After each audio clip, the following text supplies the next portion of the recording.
a mouse, 'cause I'm an albatross.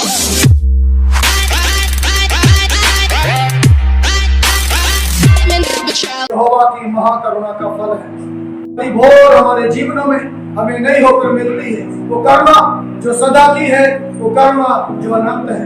आइए इस महान परमेश्वर का धन्यवाद करें। इससे पहले कि हम परमेश्वर के वचन में सामर्थ्य दयालु जिंदा खुदा, एक और बार परमेश्वर, हम तेरे सजदे में झुकते, दंडवत करते, प्रणाम करते, सजदा करते, शुक्रिया कहते, क्योंकि आप जिंदा हैं और आपने हमें भी जीतों की भूमि पर जिंदा रखा है।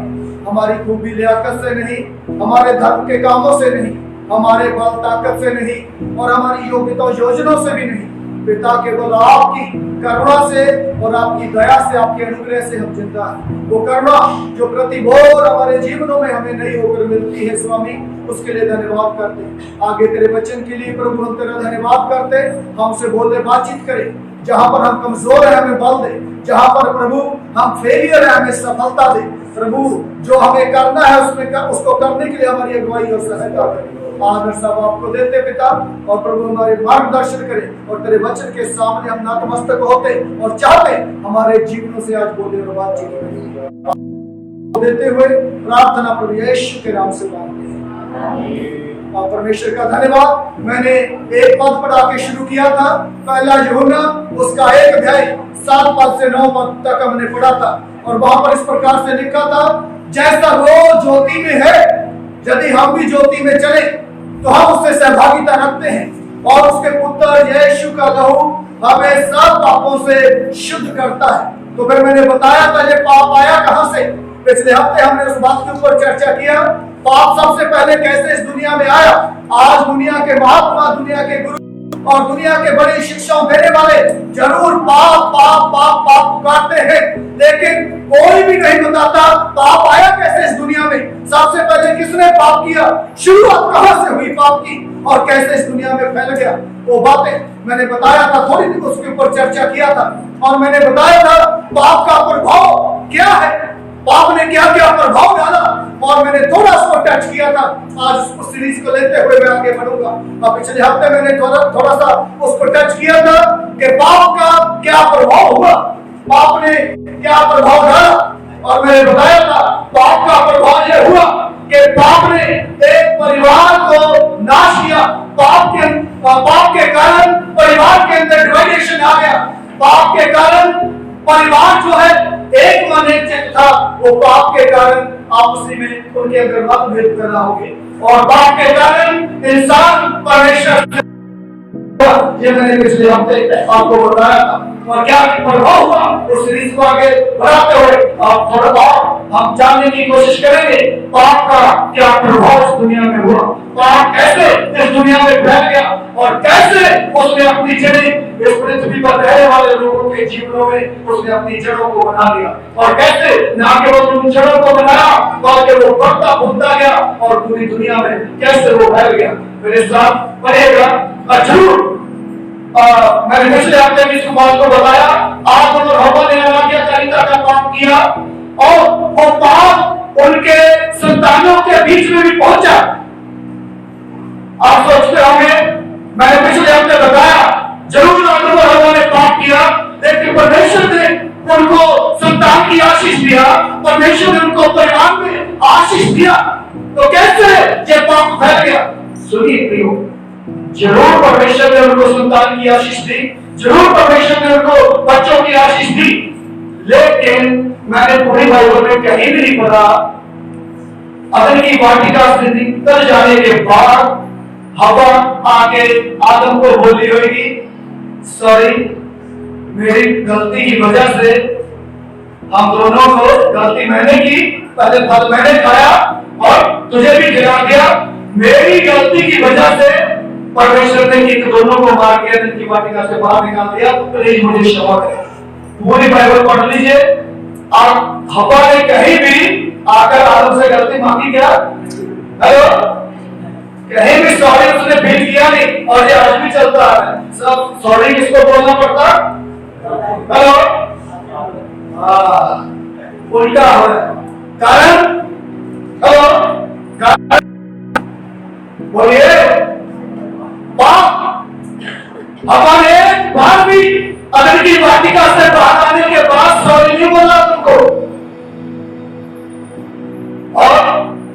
आदम सोचता होगा इसकी वजह से अच्छे से आराम से अदन की वाटिका में रहते थे, इसने खुद भी पाप किया और मेरे से भी कराया, अभी एक सॉरी बोलने के लिए भी तैयार थी, इसलिए दोनों लड़ते थे आपस में।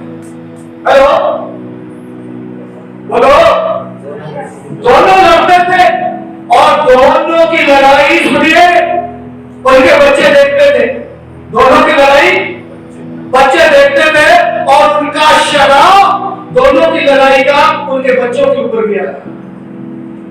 सुनो, जब आप फोटो कॉपी कराने जाएंगे ना, मान लीजिए कहीं आप फोटो कॉपी करवाने के लिए गए और ऊपर आप जिसका बात की फोटो कॉपी करवानी उसमें कांटा लगा हुआ है या उसमें लाइन लगी हुई, जब फोटो कॉपी कराएंगे तो क्या बेचेगा वो? और झुका तो आएगा, कांटा लगा तो कांटा, झुका तो आएगा, लाइन लगी है तो लाइन भी फोटो कॉपी में जरूर आएगी। आदम और हव्वा जब लगातार लगते थे तो फोटो कॉपी क्या निकला? हेलो, लड़ाई, आदम और हव्वा की लड़ाई रोज उनके बच्चे देखते थे और वो स्वभाव, वो शराब, वो पाप उनके अंदर भी आया क्योंकि फोटो कॉपी झूठी तो निकल के आई। देखिए आगे क्या हो गया, आगे पढ़िएगा मेरे साथ। उत्पत्ति 4 अध्याय 5, 6 और 7 है। ध्यान से सुनिएगा। उत्पत्ति की पुस्तक 4 अध्याय 5, 6 और 7 है। परंतु कैन और उसकी भेंट को तो उसने ग्रहण न किया। सुनो, दोनों आए आराधना करने के लिए संडे के दिन। ध्यान से सुनिए, जिसको मिल गया ठीक है, मिला तो मैंने मेरी तरफ भेज दीजिए प्लीज। आप उस मेरी बात को खोलेंगे। दोनों संडे को आराधना करने के लिए आए आदम और हव्वा के बच्चे। सबसे पहले कैन आया आराधना चलाने के लिए, पढ़िएगा। हाँ, परंतु शुरू से पढ़िएगा। परंतु कैन और उसकी भेंट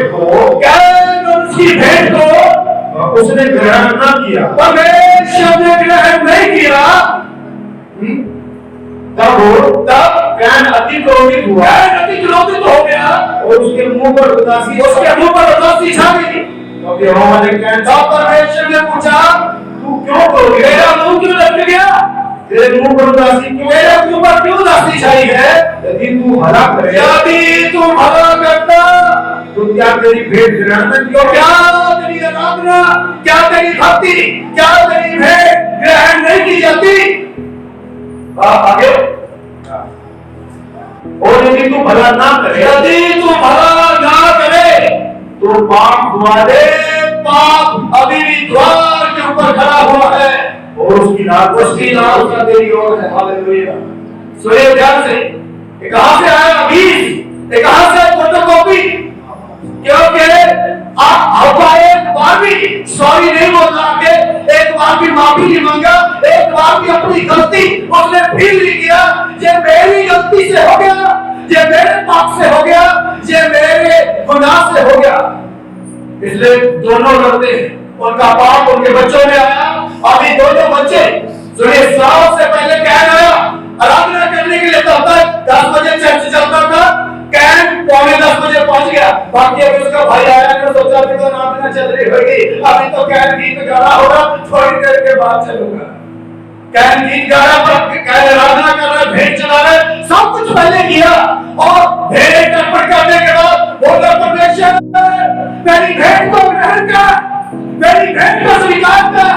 अभी कैन परमेश्वर के भवन में ही है, अभी कैन बेटी के पास ही है, अभी कैन हाथ उठा के रात नहीं कर रहा है। तभी परमेश्वर का जवाब क्या आया? नो, तेरी आराधना स्वीकार नहीं की जाएगी, तेरी भेंट स्वीकार नहीं की जाएगी, तेरी भक्ति स्वीकार नहीं की जाएगी। कितना भी हाथ उठा के हालेलुया बोल, कितना भी चिल्ला, कितना भी नाच गाना कर, कितना भी कूद, जो कुछ कर, तेरी भेंट स्वीकार नहीं की जाएगी। इतना सुनते ही कैन के चेहरे पर उदासी आ गई। प्रियो, चेक करें अपने आप को, जितना जो उछल कूद करते, जितना चिड़चिड़ हो हवा करते, क्या परमेश्वर हमारी आराधना को स्वीकार कर रहा है या नहीं? क्या परमेश्वर हमारी भक्ति को स्वीकार कर रहा है या नहीं? क्या परमेश्वर हमारे तौर तरीकों से स्वीकार कर रहा है या नहीं? या फिर केवल आप कैन के समान इधर आके केवल बोले प्रभु स्वीकार कर, प्रभु को उत्तर कभी सुनने की कोशिश की। प्रभु इधर आके गीत गाता हूँ, आराधना करता हूँ, भक्ति करता हूँ, स्तुति करता हूँ, प्रार्थना करता हूँ, क्या वो तू स्वीकार कर रहा है या नहीं? कैन को प्रभु ने साफ बोल दिया, तेरी आराधना, तेरी भेंट, तेरी भक्ति स्वीकार नहीं की है। उस समय चेहरे पर उदासी छा गई। क्यों नहीं स्वीकार की? प्रभु कारण भी होता है। यदि तू भला करता, हेलो, यदि तू भला करता तो तेरी भेंट स्वीकार की जाती, लेकिन भलाई करना तेरे पास है नहीं, क्योंकि मेरी बाइबल बताती है जो भला करना जानता है और नहीं करता ये उसके लिए पाप है। परमेश्वर के प्रिय लोगों, जो परमेश्वर के घर में आराधना करने के लिए आते, यदि भलाई नहीं करते हैं तो इधर आके नाच गाना कूदना व्यर्थ है, बेकार है। परमेश्वर आराधना को, भेंट को स्वीकार नहीं करेगा। इसलिए इतना गुस्से में आ गया है, मेरी भक्ति परमेश्वर स्वीकार नहीं कर रहा है, मेरी आराधना परमेश्वर स्वीकार नहीं कर रहा है, मेरी भेंट को परमेश्वर स्वीकार नहीं कर रहा है, इसलिए धोखे से जाकर भाई का मर्डर कर दिया। हेलो, धोखे से जाकर भाई का मर्डर कर दिया, धोखे से जाकर भाई को कत्ल कर दिया जाके। कारण इसकी भक्ति, इसकी आराधना, इसकी भेंट क्यों परमेश्वर स्वीकार किया, और मेरी भक्ति, मेरी आराधना, मेरी भेंट को परमेश्वर ने स्वीकार नहीं किया। हालेलुया। मैंने पिछले हफ्ते भी बताया था, जो है पाप जो है वो फैमिली के अंदर, परिवार के अंदर डिवाइडेशन को लेके आता, और पाप जो है वो आराधना करने वालों के बीच में भी डिवाइडेशन को लेके आता है। समझ लगा? पाप जो है परिवारों को दो भाग करता, और परिवार आराधना करने वाले लोगों को भी दो भाग कर देता है। sin divided worshipper, sin divided family also। पाप जो है वो परिवारों को दो भाग कर देता, और पाप आराधना करने वालों को भी दो भाग कर देता। ये पाप का प्रभाव हुआ। आगे चल के देखिए क्या हो गया उस पाप का प्रभाव। आज मैं तीसरी बात बताने वाला हूँ। मैंने बताई, पाप परिवार को नाश करता, परिवार में दो भाग को लेके आता, परिवार को लेके आता, और पाप जो है आराधना करने वाले लोगों के बीच में भी बंटवारे को लेके आता है। तीसरी बात आज मैं आपको बताने वाला, उत्पत्ति की किताब 4 है, उसका 19 आयत को पढ़िएगा। यहाँ ऐसा लिखा है, लेमेक ने 2 स्त्रियां ब्याह ली। क्या कर लिया? आगे चल के क्या हो गया? इसी परिवार के लोग जब आगे जाके बढ़े, लेमेक ने 2 स्त्रियां ब्याह ली। क्या कर लिया? उसने सोचा 4 व्हीलर तो 4 जो है, कार तो 4 व्हीलर है, 2 पंचर भी होगी तो 2 तो बचेगी। इसलिए क्या करा उसने? 2 स्त्रियां ब्याह ली। एक का खर्चा करना मुश्किल, और एक व्यक्ति, हेलो बोलो, किसी एक भी नहीं हो रही। 2 स्त्रियां ब्याह ली इसने। फिर आगे बढ़िएगा, उससे पहले आगे बढ़े, उंगली नहीं रखे, हम वापस आएंगे। मलाकी की किताब 2 अध्याय 15 को पढ़िएगा। उंगली नहीं रखना, हम वापस नहीं आएंगे। मलाकी की किताब पुराना नियम में 2 अध्याय 15 जी, ध्यान से सुनिएगा। क्या ऐसा लिखा है? क्या उसने एक ही को नहीं बनाया? उसने एक ही को नहीं बनाया, जबकि और आत्मा उसके पास थी। जब और आत्मा उसके पास थी, और एक ही को क्यों बनाया? एक ही को क्यों बनाया? इसलिए बनाया कि ये परमेश्वर के योग्य, वो परमेश्वर के योग्य संतान चाहता है। एक पति एक पत्नी परमेश्वर ने बनाया, इसलिए एक को बनाया क्योंकि वो परमेश्वर के योग्य संतान चाहता है।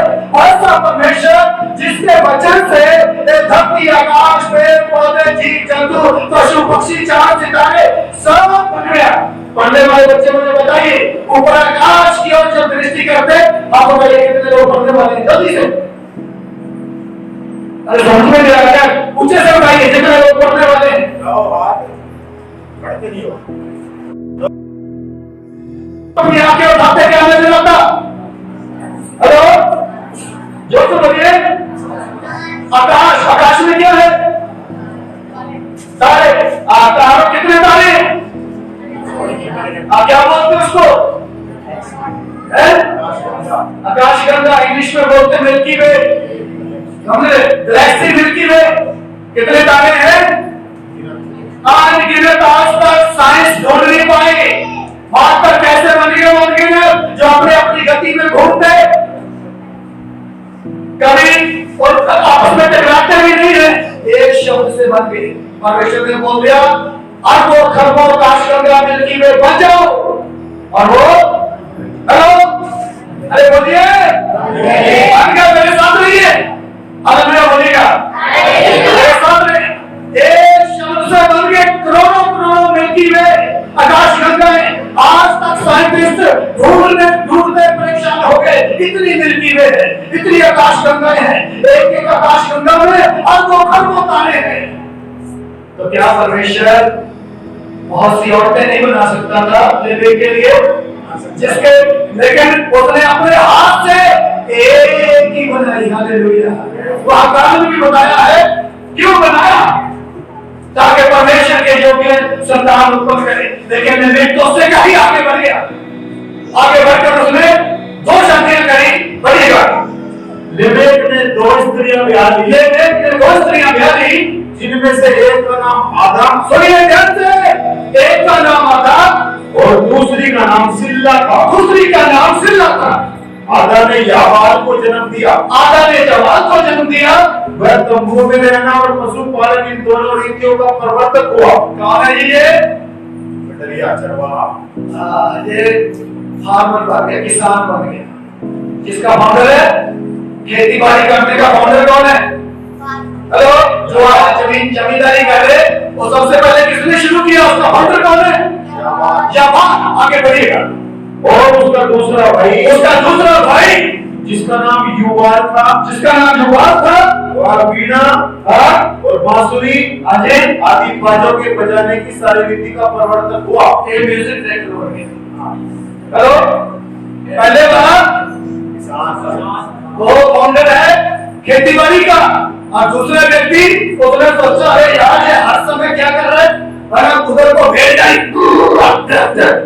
क्या है, थोड़ा लय में बोलना, जैसे मैं म्यूजिक डायरेक्टर हूँ, इसलिए आपस में बनी नहीं। उसने बोला ये काम मेरा नहीं है, चल बाबा मेरे से अलग हो, मैं तेरे साथ रहने कारण माँ बाप का बाप तो है, लेकिन अभी क्योंकि जो एक चाह रहा है वो चाह नहीं रहा, और करता है, और जो सरगम बोलता है क्योंकि ये म्यूजिक डायरेक्टर है। फिर आगे बढ़िएगा। और सिल्ला ने तुबल कैन नामक एक पुत्र को जन्म दिया। बेटे को जन्म दिया। वह पीतल और लोहे के सब धार वाले हथियार का गढ़ने वाला हुआ। बिजनेसमैन बन गया जी। हेलो, ये परिवार एक ही है, लेकिन अलग-अलग व्यवसाय। 3 लड़कों का जो किसान है, भेड़ बकरियां चराता, वो करते, और दूसरा अपना पीतल लेके अब ये म्यूजिक डायरेक्टर जो है सोच रहे हैं अरे दोनों दिमाग खराब कर दिया ना, स्वर में अरे चल टक टक करने तो स्वर में तो कर नहीं, और अच्छा भेड़ को मोड़ के लेके करने तो स्वर में तो कर, लय में तो कर, लेकिन वहां तो स्वर ना है, इसलिए सब लोग अलग अलग हो गए। मैंने पहले बताया परिवार के अंदर बंटवारे को लेकर आने वाला। हेलो, अरे बोलो, इसलिए तीनों अलग अलग नहीं रह सके, तीनों इकट्ठे नहीं रह सके, तीनों अलग अलग हो गए। एक किसानी करने लगा, भेड़ बकरियां चराने लगा, और एक बिजनेसमैन बन गया, और एक म्यूजिक डायरेक्टर बन गया। कहां से शुरू हुआ? वहीं से जो काम जो व्यक्ति करता था वहीं से जातियां बन गई। हेलो, जातियां कहां से आई? बोलो। हाँ, मैं सोने का काम करता हूं तो मैं सोना, तू लोहे का काम करता है तो लोहा। ये कहां से आई जातियां? काम धंधे से आई। और उस समय उन्होंने काम करना शुरू किया, आगे चल के कुछ गुंडे लोगों ने उनको जातियां बना दी। जो जैसा काम करेगा वैसा ही उसको बोलना शुरू कर दिया।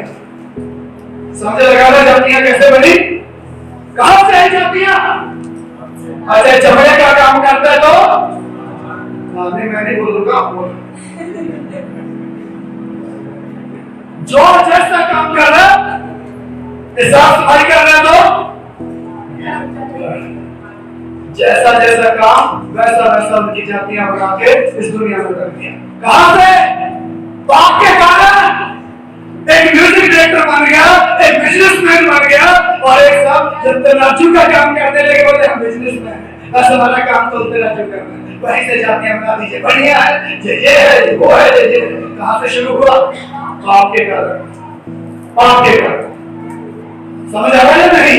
पाप का प्रभाव क्या हुआ इस दुनिया में? इकट्ठे नहीं रह सके, परिवारों के अंदर बंटवारा हो गया, परिवार एक दूसरे से अलग रहने लगे, जिनको परमेश्वर ने एक साथ जोड़ा था, लेकिन पाप आने से सब लोग अलग अलग रहने लगे। वो भाई बोल रहा मैं तेरे साथ नहीं रहूंगा, वो बहन बोल रही मैं तेरे साथ नहीं रहूंगा, और दूसरा बोलता मैं तेरे साथ नहीं रहूंगा, मेरी तेरे साथ पटती नहीं है, इसलिए सब लोग अलग अलग होना शुरू हो गए।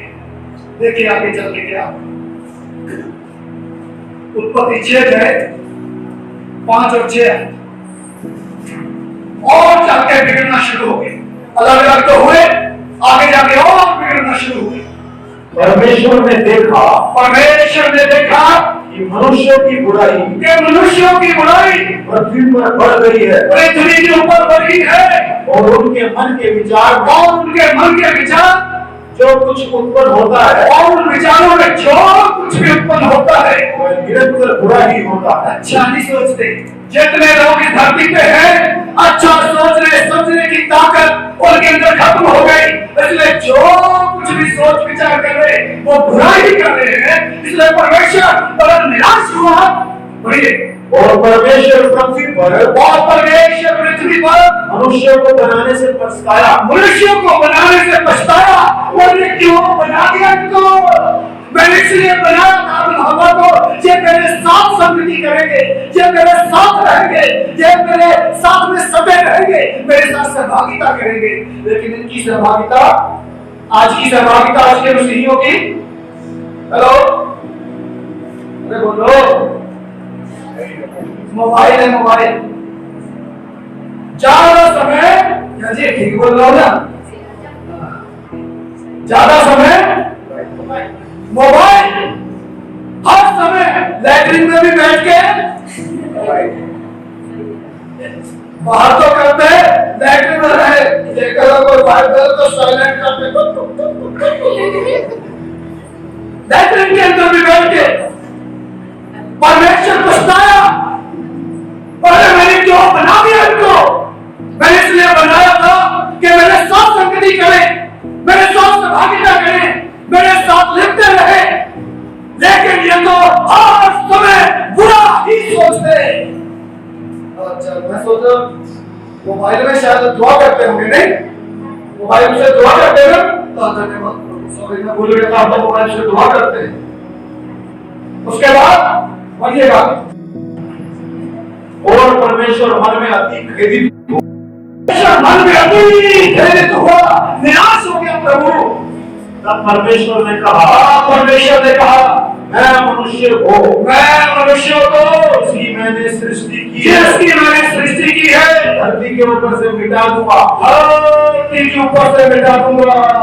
ध्यान से सुनिए, क्योंकि सब लोग अपनी मर्जी कर रहे थे, परमेश्वर के साथ कोई भी सदा हुआ नहीं था, परमेश्वर के साथ कोई भी संगति करने के लिए तैयार नहीं, परमेश्वर की सुनने के लिए तैयार नहीं, परमेश्वर के मार्गों पर चलने के लिए तैयार नहीं, इसलिए परमेश्वर ने बोल दिया मैं मनुष्यों को जिसकी मैंने सृष्टि की है उसको इस पृथ्वी के ऊपर से मिटा दूंगा। एक दूसरे से पूछिए, ऐसा समय चाहते क्या, या फिर परमेश्वर के साथ संगति में वापस आना है? पूछे बोलिए, अरे पूछो, आगे वालों से पूछो, आगे वालों से पूछो। काली चिड़ी सफेद चिड़ी एक दूसरे को पूछो, बोले ऐसा समय चाहते क्या, या फिर वापस प्रभु के पास आना है? सुनिए आगे, पढ़िएगा। फिर परमेश्वर ने कहा मैं मनुष्य को धरती के ऊपर से मिटा दूंगा।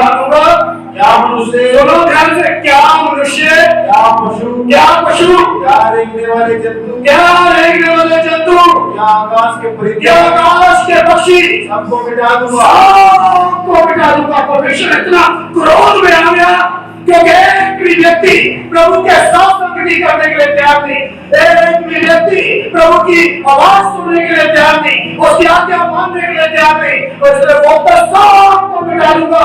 लेकिन परंतु एक बात लिखी, परंतु परमेश्वर के अनुग्रह की दृष्टि, परमेश्वर के अनुग्रह की दृष्टि नूह पर बनी रही, नूह पर बनी रही। हालेलुया। जबकि सारी दुनिया बिगड़ गई थी, लेकिन एक व्यक्ति प्रभु की दृष्टि में अनमोल था, उसके अनुग्रह की दृष्टि उनके ऊपर बनी हुई थी। हालेलुया। प्रभु बोल रहा है, आदम ने मुझे धोखा दे दिया, उसके परिवार ने मुझे धोखा दे दिया, लेमेक ने मुझे धोखा दे दिया, लेकिन अब मैं इस परिवार नूह के द्वारा अपनी द्वारा से सृष्टि को बना कर नया काम करूंगा। हालेलुया। एक दूसरे को बोलिए, चाहे सारी दुनिया बिगड़ जाए, लेकिन प्रभु आपके द्वारा नया काम शुरू करेगा। हालेलुया। सारी दुनिया बिगड़ जाए चाहे, लेकिन प्रभु की अनुग्रह की दृष्टि आपके ऊपर है, वो आपके द्वारा एक नया काम करेगा। और पढ़िए आगे क्या हो गया। नूह की वंशावली है। उसके बाद नूह के बारे में सबको भी जानते, इसलिए मैं थोड़ा जल्दी से भागूंगा। परमेश्वर ने नूह को बोल दिया अपने परिवार के साथ जहाज में आ, क्योंकि सब कुछ खत्म करने वाला। और कितने लोग थे जहाज में? नूह था, उनकी पत्नी और बोलो, कुछ समझ में नहीं आ रहा है?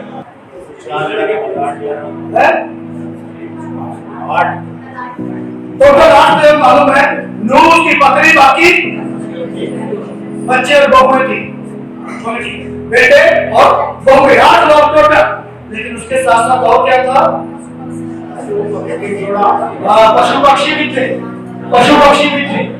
अब वही कुत्ता पोटी कर रहे, वही मुर्गी हर 2 मिनट बाद पोटी कर रहे, वही बंदर पोटी कर रहे, वही हाथी पोटी कर रहे, वही घोड़ा पोटी कर रहे। ऐसे सारे चारों तरफ पोटी पोटी हुए से बीच में रह लेंगे क्या? अरे बोलो, कितने लोग रह सकते? थोड़ा हाथ दिखाइए। चारों तरफ पोटी हो और बीच में बोले जहां रहना कुछ दिन 40 दिन है, 40 दिन के लिए रहो ना पोटी के बीच में, और वो भी तरह तरह की, घोड़ा अलग, कुत्ता अलग, बंदर अलग, मुर्गी अलग, हाथी अलग, दुनिया के सब तरह के जानवर पोटी कर रहे हैं। अब ऐसी पोटी के बीच में कैसे रहे? सुनो, प्रभु के विकास उनका बेटा जिद करने लगा, पापा कुत्ता लेके आओ, कुत्ता रखेंगे घर में। वो बोले बेटा, बोले कि हम तो चर्च चलाते, तो चर्च में आने वाले लोगों को भौंकेगा काटेगा, तो अच्छी बात नहीं है ना बेटा। नहीं पापा, ऐसा कुत्ता लेके आएंगे कि कोई भौंक करेगा, काटेगा नहीं, पकड़ाएगा।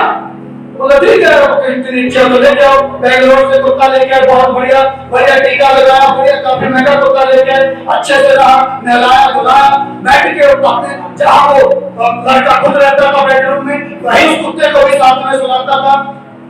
थोड़े दिन के बाद, 1 हफ्ते के बाद, कुत्ता वही पोटी कर रहा है। अभी उसी के सामने डाइनिंग टेबल है, तो जैसे ही डाइनिंग टेबल पे आटे का थोड़ा खोल के खाने के लिए, और इतनी बदबू आ रही, वो बेटा है तो बड़ा मुश्किल हो गया।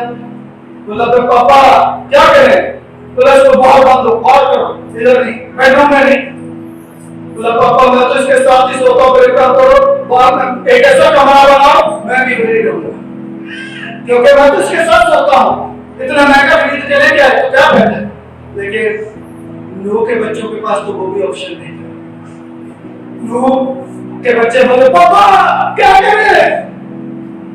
इनको कहीं और बंद करना। बोले कहाँ बंद हो? चारों तरफ तो पानी में, कहाँ बंद हो गए? बाहर, क्योंकि इधर ही रहना है। परमेश्वर पोटी के बीच में भी आपको रहना सिखाता है। हालेलुया। समझ रहे? कई लोग पति पत्नी बोल सकते, पोटी के साथ तो रह नहीं सकता, इतना कुड़कुड़ करती, ये पोटी है पूरी सड़ी हुई है, पूरी गंदी है। कोई बात नहीं, प्रभु रहना सिखा रहे, रह लीजिए पोटी के साथ।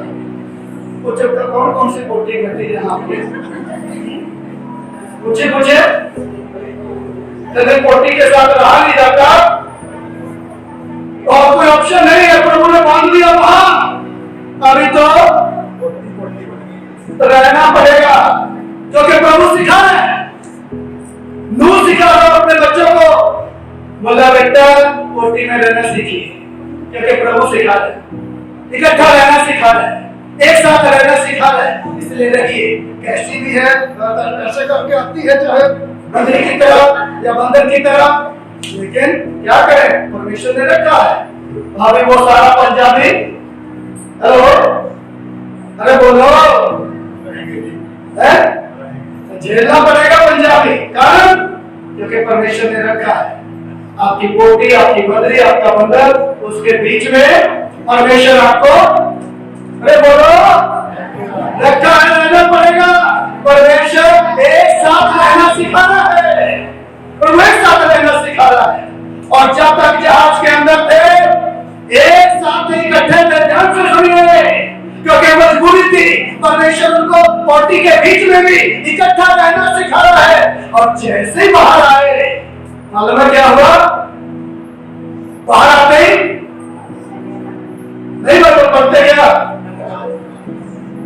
डिवाइडेशन पे डिवाइडेशन, डिवाइडेशन पे डिवाइडेशन, बंटवारा बंटवारा बंटवारा बंटवारा। प्रभु का धन्यवाद, कई माँ बाप बहुत समझदार है, उनको पता कल तो जाके आपस में लड़के बंटवारा करेंगे, इसलिए भारत पाकिस्तान इधर से जाते समय देख ले। अभी अभी नींव भरी जा रही है, चुनाव हो रहा है, भारत पाकिस्तान का बॉर्डर सबसे पहले खींच गई, समझे? कारण बंटवारा,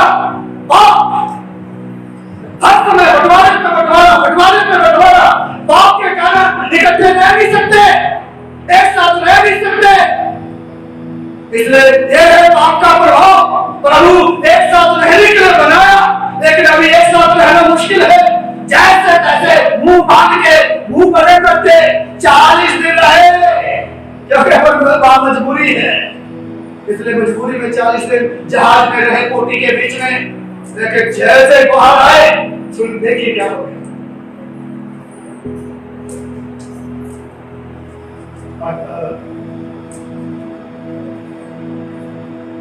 9 अध्याय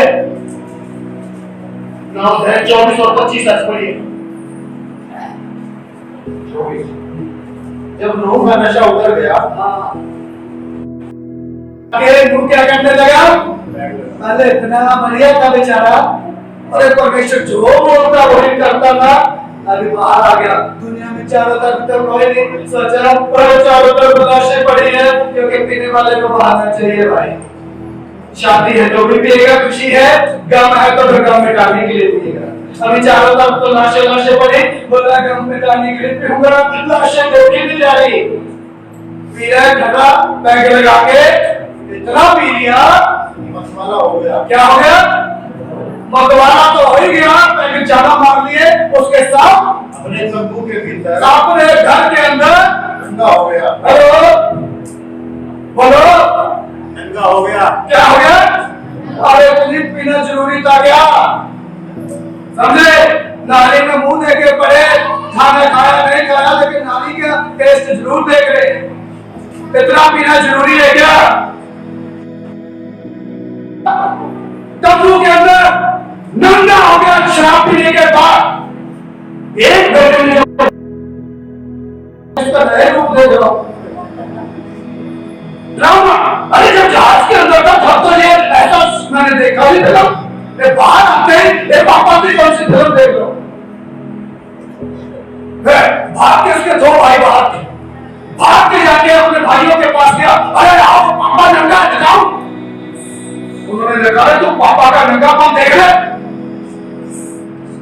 शराब दे दिया नूह ने उसको, जिसने नंगापन देखा था। बहुत फिर 2 बेटे आशीष में हो गए, एक बेटा श्रापित हो गया। एक आशीष में परिवार, एक श्रापित परिवार, फिर से बंटवारा। आशीष में परिवार, श्रापित परिवार।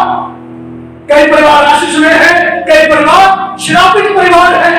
कारण हेलो पाप, इसमें कई लोग आशीष का कारण बन जाते, कई लोग शराब का कारण बनते। कारण है पाप।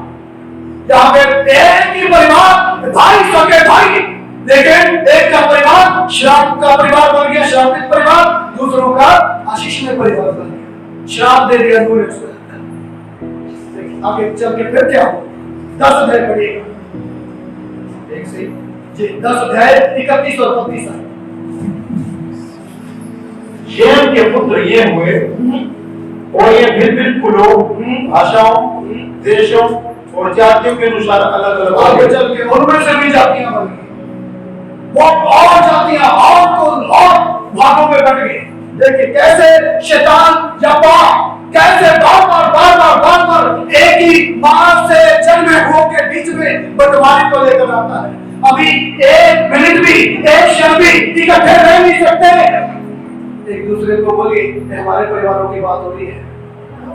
मतलब जहां दो भाई हैं ना, आपको पता चलेगा क्यों नहीं इकट्ठे रह सकते, क्यों बीच में दीवार बन रही है, इधर से उधर ना झांके, उधर से इधर ना झांके। कारण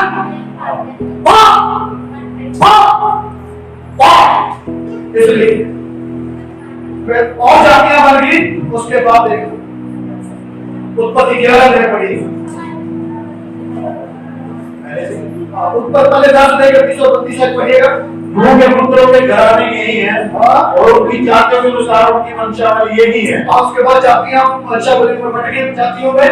और जल पड़ने के पश्चात पृथ्वी भर की जातियां इन्हीं में से होकर बना। जल पड़ने के बाद पृथ्वी भर में जितनी जातियां नूह के बेटों से ही चली है। इकट्ठे रह नहीं सकते, बंटवारा आ गया, जमीन को लेकर बंटवारा आ गया। एक आशीष में है, एक श्राप में है, अलग अलग बट के। हम आशीष के साथ रह नहीं सकते, हम श्राप के साथ रह नहीं सकते, इसलिए इकट्ठे। आप बेंगलोर जाते समय आपको सोचना पड़ेगा यदि बेंगलोर जाएंगे, कारण बेंगलोर और तमिलनाडु दोनों स्टेट, दोनों राज्य ऐसे हैं आपस में। कारण क्योंकि वहां कावेरी नदी है जो मेरे झगड़े का कारण है। और बेंगलोर के लोग बोलते हमें तो नदी का पानी चाहिए पीने के लिए, लेकिन तमिलनाडु वाले बोले हम तो फसल काटने वाले किसान लोग हैं, हमें तो उसका पानी चाहिए खेती करने के लिए, लेकिन वहां तो पानी नहीं है। बेंगलोर वाले बोलते हम आपको खेती करने के लिए पानी नहीं दे सकते, इसलिए झगड़ा हुआ। इतना झगड़ा हो गया, 40,000 करोड़ रुपए का नुकसान केवल एक दिन में। कितना? 40,000 करोड़ रुपए का नुकसान केवल एक दिन में। ऐसा झगड़ा हो गया, बसें जला दी, कारें जला दी, ट्रक जला दिए, ट्रेनें फूंक दी और सरकारी संपत्ति को नुकसान पहुंचाया। 40,000 करोड़ का नुकसान एक पानी की वजह से। इसका मतलब पानी भी बंटवारे को लेकर आता है। हर बात बंटवारे को लेकर आ रही है इस दुनिया में। कारण पाप बढ़ेगा। उत्पत्ति 11 है, 1 पद और 4। पहले एक पढ़िए फिर चौथा। पहले क्या हो गया? नूह के परिवार आगे जातियों में बंट गए। अभी क्या होगा? पहले सारी पृथ्वी पर एक ही भाषा, पहले एक ही भाषा थी और एक ही बोली थी। एक ही बोली थी क्योंकि एक ही बाप की संतान है। उस समय लोग पूरब की ओर चलते चलते सिनार देश में एक मैदान था तो उसमें बस गए। तब यहाँ 4 आयत पढ़ी।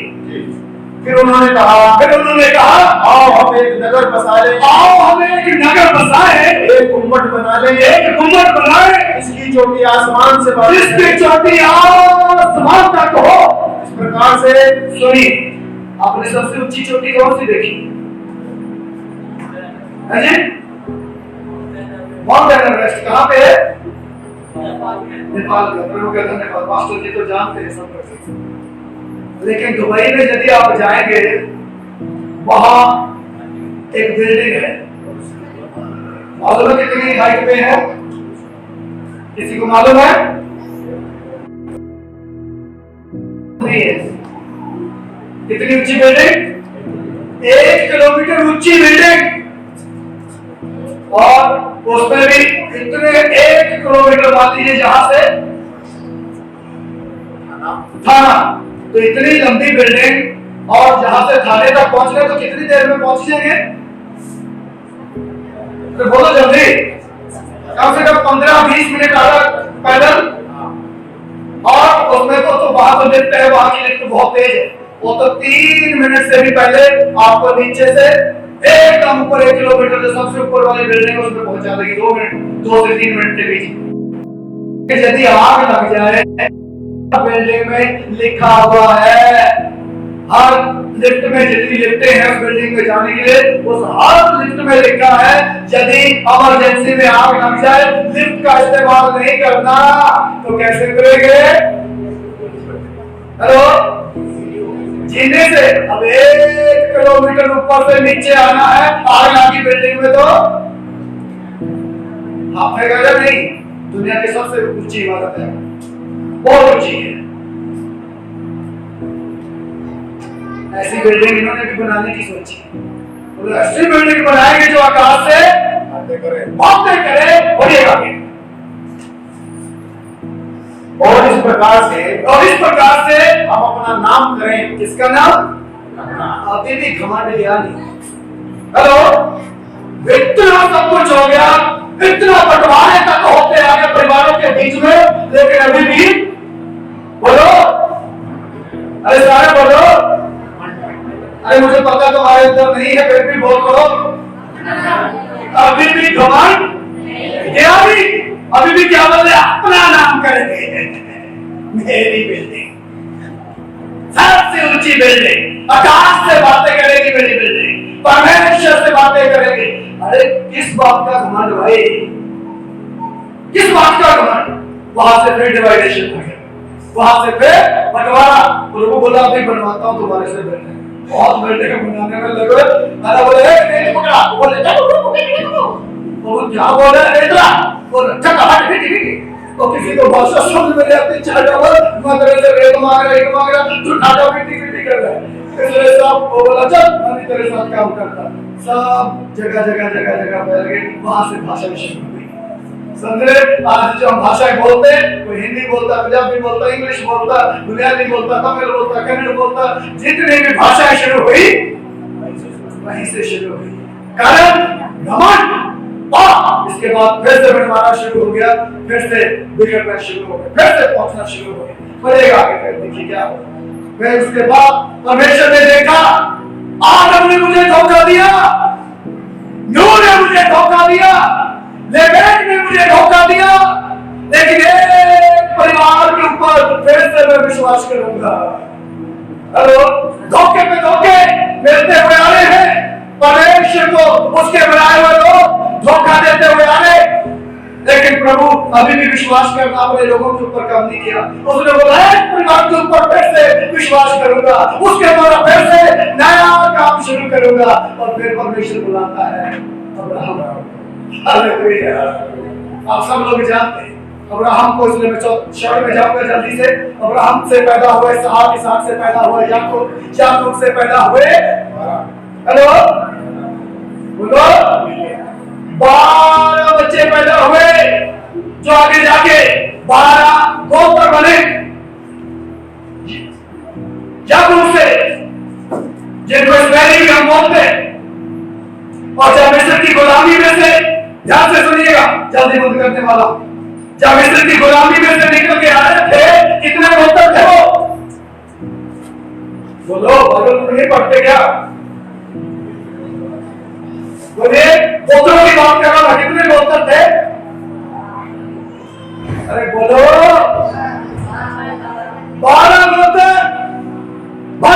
थे। लेकिन जब मिस्र की गुलामी में से निकल कर आए और कनान देश में आए, कनान देश में कितने गोत्र थे?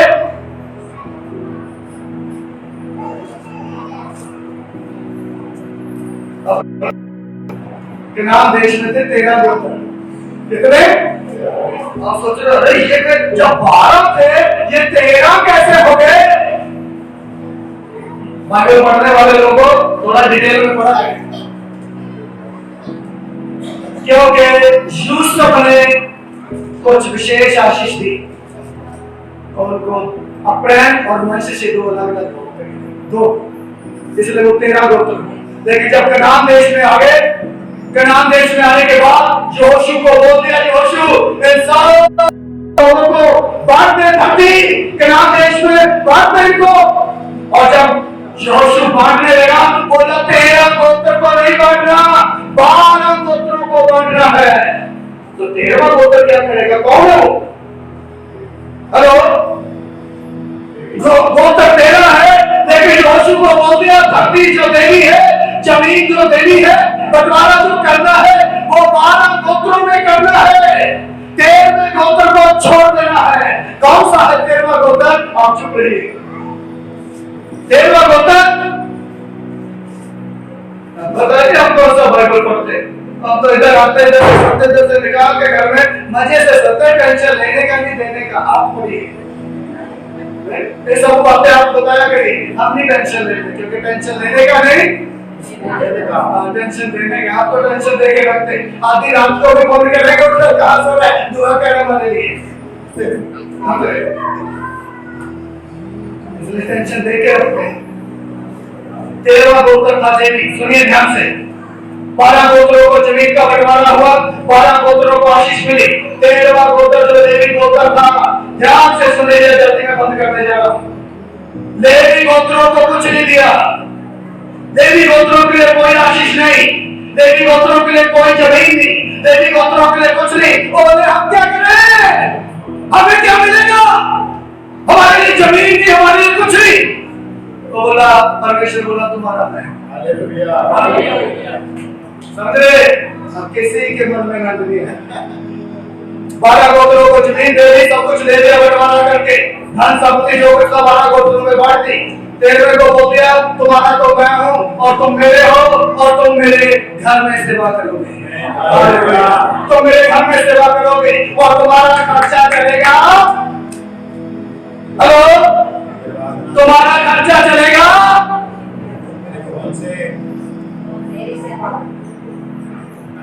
जो लोग 12 गोत्र जिनको जमीनें दी ना, उनसे चलेगा तुम्हारा खर्चा। 13वें गोत्र लेकिन ये बैठे 12 गोत्र, समझे? किसी ने भी फोन करके लॉकडाउन में, अरे लेवी खर्चा कैसे चल रहा है, भूखा तो नहीं? कोई एक व्यक्ति हाथ खड़ा करके जो आपने मुझे पैसा दिया हो।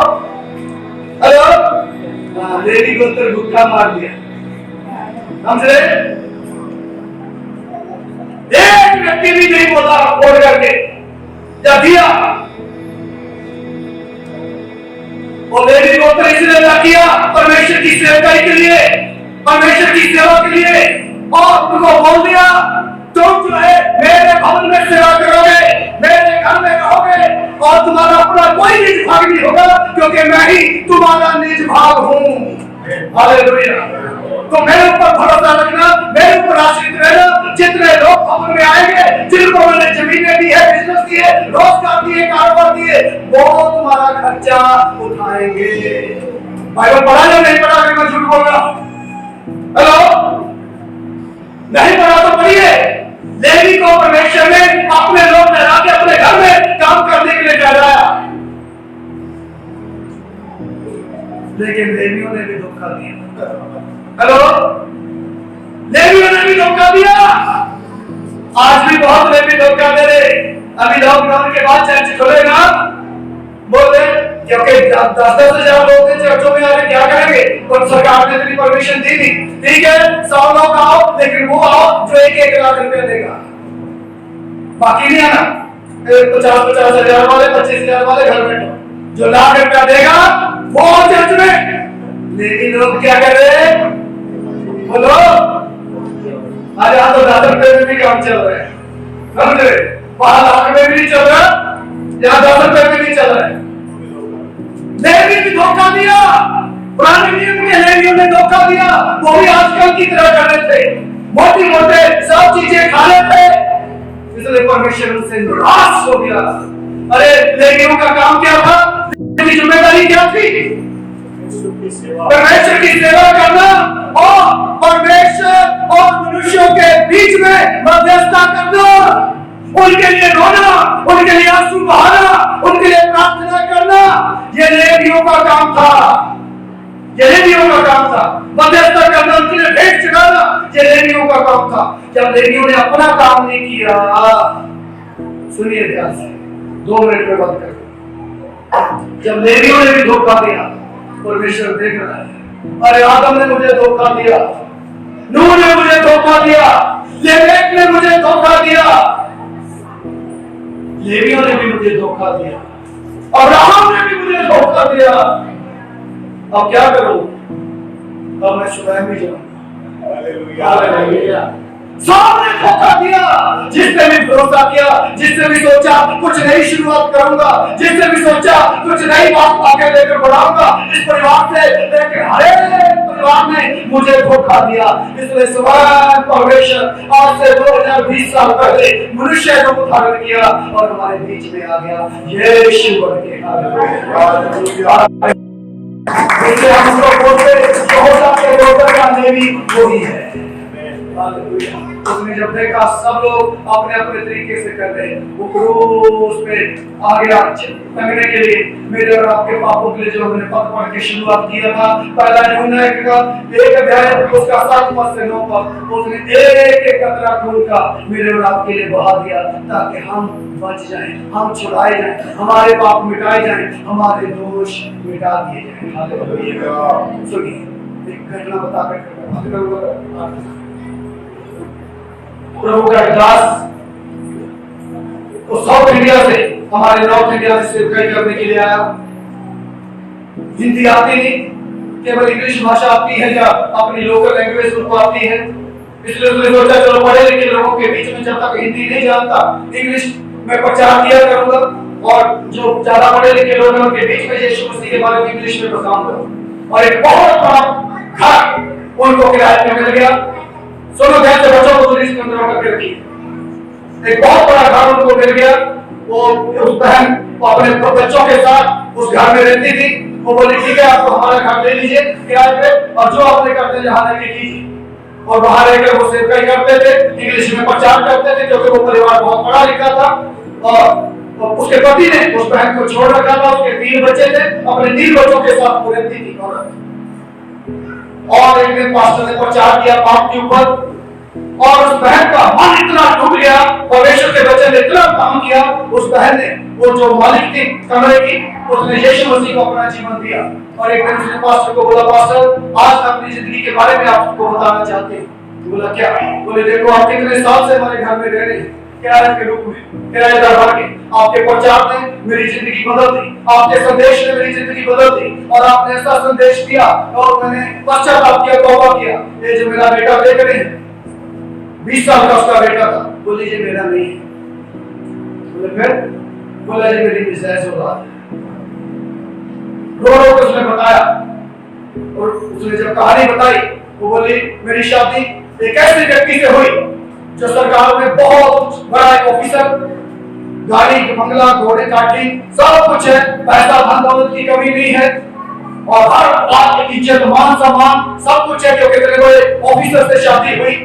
अभी वो तो काम के सिलसिले में ज्यादा इधर उधर रहता, और इसलिए मेरी नजर ड्राइवर के ऊपर पड़ गई, और इसलिए मैंने ड्राइवर के साथ गलत काम कर दिया। और इस बात का मेरे पति को पता चला, और उसको पता है ये उसकी संतान है, और इसलिए वो मुझे छोड़ के चला गया। प्लीज, जैसे आपने आपके संदेश ने मेरी जिंदगी को बदल दिया, क्या आप मेरे पति के पास जो मुझे छोड़ के चला गया उसके पास आप जा सकते हैं? क्या उसको बोल सकते हैं मुझे माफ कर दे? क्या उसको मेरे साथ फिर से सहभागिता में ला सकते? हम इकट्ठा रहना चाहते हैं, आज से आप मेरे भाई हैं। पास्टर आज से 20 साल पहले की बात बता, उसके पास केवल 1 रुपया था जेब। उसने देखा उसका पति वहां से 117 किलोमीटर दूर रहता था। उसने देखा 117 किलोमीटर दूर जाने के लिए मैं कैसे जाऊं, किराया तो है नहीं, 1 रुपया केवल मेरी जेब में है। और इसलिए उस पास्टर ने सोचा मैं जाऊंगा, इस बहन का जीवन बदला है, चाहे जो कुछ भी हो जाए इसके पति के पास मैं जाऊंगा। और उसने साइकिल उठाया 117 किलोमीटर बिना कुछ खाए बिना कुछ पिए 17 किलोमीटर साइकिल चला के उसके पति के पास पहुंचा। दफ्तर में पहुंचा, बाहर चौकीदार जो गेट कीपर बैठा हुआ था उसको बोला साहब से मिलना है, और फला जगह से आया। अंदर बुलाया गया, बोला आपसे बात करनी है। बोला किस विषय में? उसकी पत्नी का नाम माया था। बोला माया के विषय में बात करनी है। जैसे उसने नाम सुना वो पास्टर बोलता है इतनी गालियां ना तो मैंने कभी सुनी, ना मैंने कभी किसी के मुंह से वैसे सुनी। वो 45 मिनट तक बिना रुके नॉन स्टॉप मुझे गालियां देता। बोला तो ही होगा उसका वो यार जिसका वो बच्चा है। पास्टर सुनता रहा, खड़ा रहा चुपचाप। लेकिन उसके बाद 45 मिनट के बाद उसको जाके बोला तो लेकिन वापस भी आया था, क्योंकि दूसरे दिन उनकी एक मीटिंग थी। 117 किलोमीटर फिर भूखा साइकिल चला के वापस आया। एक दिन में 234 किलोमीटर साइकिल चला के आया। बेड़ियां दर्द करने लगी, टांगे दर्द करने लगी, भूख के कारण पेट में ऐसा होने लगा। और सोचे प्रभु मैं तो बहुत थक गया, टूट चुका मैं। प्रभु बोल दिया एक आदमी को मिलाने के लिए तो इतना टूट गया, मैं तो सारी दुनिया को मिलाने के लिए कितना दुख सहा, तो मैं उस दुख का अनुभव कर सकता है क्या? हालेलुया। एक परिवार को मिलाने के लिए इतना तो टूट गया, इतना तेरी टांगे दर्द करने लगी। मैं तो सारी दुनिया को एक करने के लिए मैंने क्रूस के ऊपर जो मृत्यु सही है, जो दर्द सहा है, उस दर्द का अनुभव कर सकता है क्या? उसने बोला प्रभु मुझे माफ कर दे, मैं नहीं बोलूंगा मैं थक गया, वो मैं अनुभव कर सकता हूँ प्रभु। जब मैं एक परिवार के लिए इतना मेहनत किया वो मैं अनुभव कर सकता हूँ। तूने सारी दुनिया को एक करने के लिए, उनके पापों को मिटाने के लिए, उनके दोष को मिटाने के लिए क्रूस के ऊपर जो एक कतरा खून का तूने बहाया है प्रभु, सच में वो सहन से बाहर है, वो सहन से बाहर। वो है मेरा प्रभु जिसने हमारे पाप को मिटाने के लिए क्रूस के ऊपर एक एक कतरा खून का मेरे और आपके लिए बहा दिया है, ताकि हम एक हो जाए, हम सहभागिता में आ जाए। इसलिए हमने पढ़ा था पहले यूनाइट में उसके 7 पद से, यदि हम जैसे वो ज्योति में, यदि हम भी ज्योति में चलते हैं तो उसके पुत्र यीशु से हम सहभागिता रखते हैं, और उसके बेटे यीशु का लहू हमें सारे पापों से शुद्ध करता है। वो हमें शुद्ध करने के लिए, हमें पाप से मिटाने के लिए, हमारा दोष मिटाने के लिए एक एक कतरा खून का उसने मेरे और आपके लिए कलवरी के क्रूस पर बहाया है।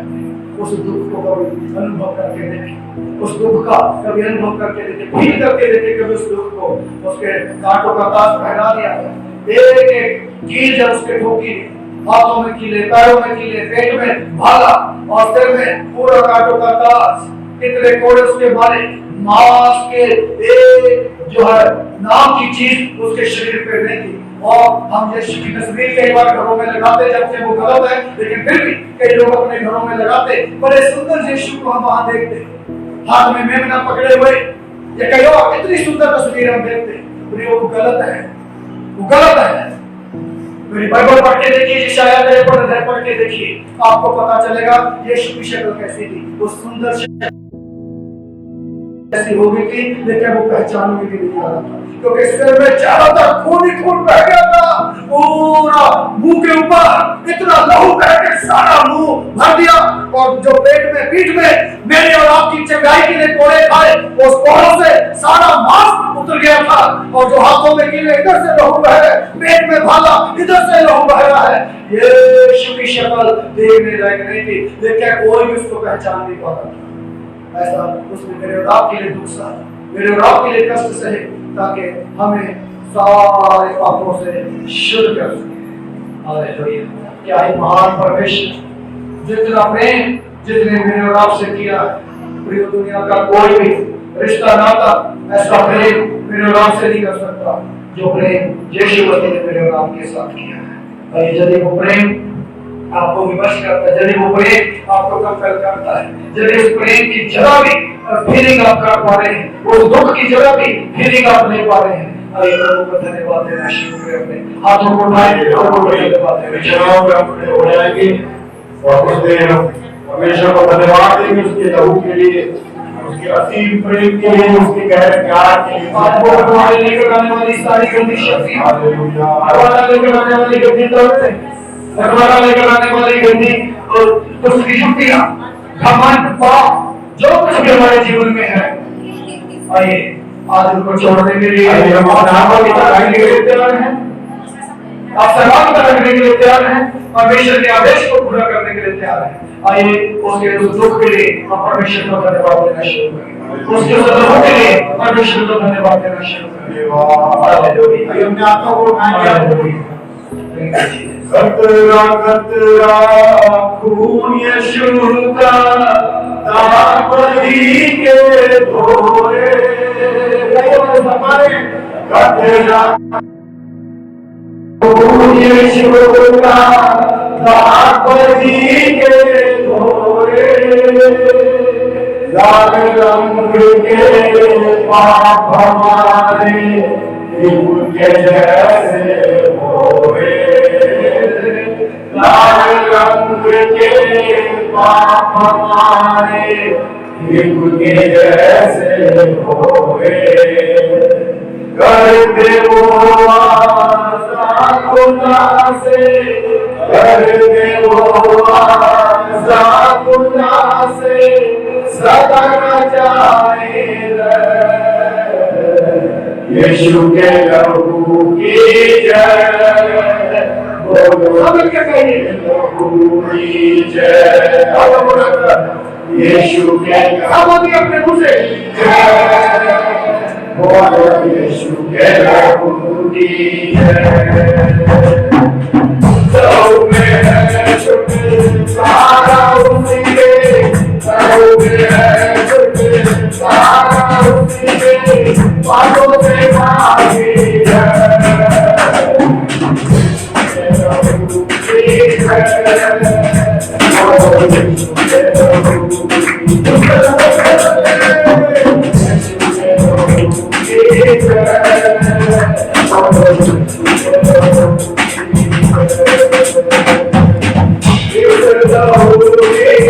शांति सारे पाके बांधने शांति सारे पाके बांधने सारे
यीशु के लहू की जय, यीशु के लहू की जय, यीशु के लहू की जय, बोलो यीशु के लहू की जय। यीशु के लहू में इस समय प्रभु ने लोगों को छेड़ देते हैं। अरे मतलब इसी समय यीशु के नाम से टूट जाए। हर दुष्ट शक्तियां यीशु के नाम से लीन इसी समय यीशु के नाम से छोड़ो, यीशु के नाम से अंधकार की ताकत यीशु के नाम से छुटकारे को, लहू के छुटकारे को, लहू की जगाई को, लहू की आशीष को रिलीज कर दे। सब पाए यीशु के नाम से इसी समय यीशु के लहू को छिड़क देते तेरे लोगों को छुटकारे के साथ, जगाई के साथ, आशीषों के साथ तेरे लोगों के से अनुग्रह के साथ। धन्यवाद पिता, आपने प्रार्थना सुना और आज का वचन तेरे लोगों के जीवन में सोना करके आप सब आपको देते हुए प्रार्थना यीशु के नाम से मांगते हैं। आमीन। हमारे पिता परमेश्वर का प्रेम, प्रभु यीशु का अनुग्रह, पवित्र आत्मा की संगति से सहभागिता हम में से प्रत्येक के साथ दूसरे हमेशा होती है। आमीन। बोलो